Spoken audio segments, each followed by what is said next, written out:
Let's talk Kratos. I think a go-to character for a lot of people playing PlayStation All-Stars for the first time. Kratos from the God of War series has a very strong offensive style in his game. He's really good at dealing with crowds in front and behind to the sides. He's got those wide arcs. Now we have a 2D perspective, so the way that we sort of recreated the sensation of his sort of can deal with all things at all ranges, we gave him sort of a greater than average sort of range that he's able to affect with his chain. So we don't consider Kratos a short range character. He's more probably accurately described as a mid-range character because those blades of chaos can travel so far, further than the average guy who's just dealing with punches and kicks. Kratos, I think one of the things I noticed is he's really good at getting in. He's really good at harassing people. Yeah, once Kratos gets to that mid-range, he does have a really wide arsenal, and the combat grapple it has some interesting properties to it, because not only can it be used to getting close to an opponent, but it can also be used to sort of change places and get to where your opponent just was and send your opponent flying. Luckily for him, he's got some great aerial attacks, and one of my favorite is the Barbarian Hammer. On the ground,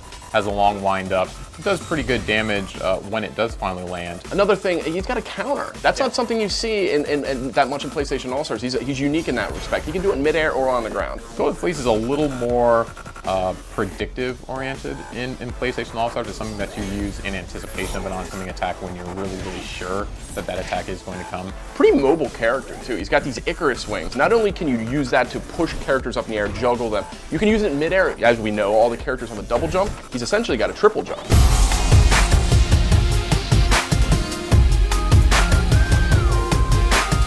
Let's talk about Kratos' supers, because he's got some really unique ways to score points. It does have a bit of wind up on it, so it's not something that you want to fire out necessarily when you're in the combat ball, but if you're just outside of the combat ball and you can get those guys distracted, it's a really good move to capitalize. His level 2 super is much more vertically oriented. One of the few I've seen in PlayStation All-Stars that has this vertical area of effect. By surprise, when you're 3 platforms underneath them, you fire off this level 2 and you catch them all the way at the top. It's a great super in that situation. But that level 3, for me, that is worth investing in. Really hard to get away.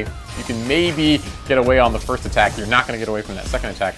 And the sort of limit on how many kills Kratos can get is really based on how good that Kratos is with leveraging that power. It's all about evening the odds and getting those points with supers. So with Kratos, when it comes down to Kratos, what kind of character, what kind of fighting game fan do you think is a good fit for Kratos? Players are going to gravitate towards Kratos, are going to be the ones who like a medium range game, who like a character who has a wide level of functionality, has really cool combos. If you like stringing together combos and looking like you're creating these beautiful sequences of attacks, I think Kratos is going to be the character for you.